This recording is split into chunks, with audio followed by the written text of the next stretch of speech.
Приветствую зрителей моего канала в новом 2020 году. Еще об одном достоинстве телевизоров LG на операционной системе WebOS хочу рассказать в этом видеоролике. По крайней мере в телевизоре Samsung, пользователем которого я также являюсь, такой возможности нет, что в совокупности с удобством операционной системы WebOS, наличием Bluetooth, аэропульта с указателем на экране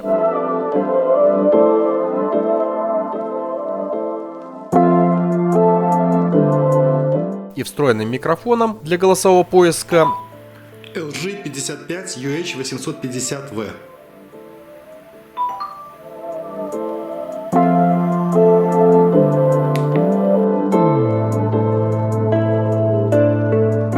и настройки звуковой системы телевизора под акустику помещения.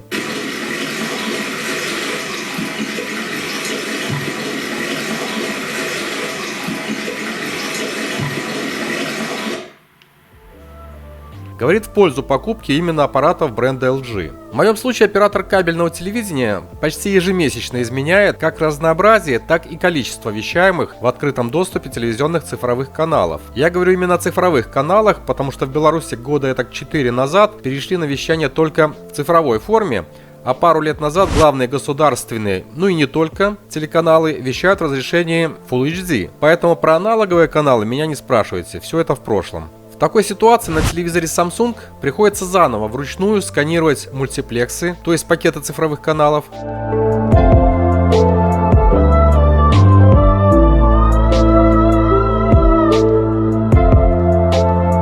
а затем также вручную их редактировать, удаляя закодированные и изменяя для удобства порядок следования каналов, или иначе говоря, кнопку канала.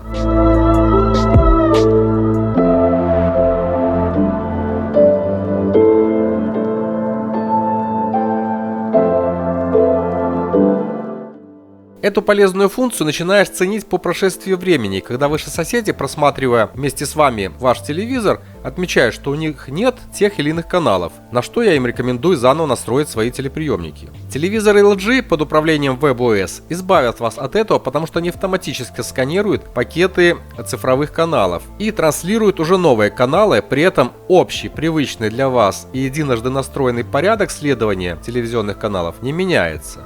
Для этого достаточно в меню настройки каналов указать соответствующий пункт. Почему-то это суперудобство не освещают в обзорах и рекламных роликах, но в ежедневном пользовании телевизором LG это еще один жирный плюс наряду с пультом Magic. Какой бы функциональный и мощный по начинке ни был телевизор другого бренда, но благодаря таким фишкам выбор при покупке я делаю, конечно же, в пользу бренда LG. Делитесь своими размышлениями в комментариях, подписывайтесь на канал и до встречи здесь же. Пока!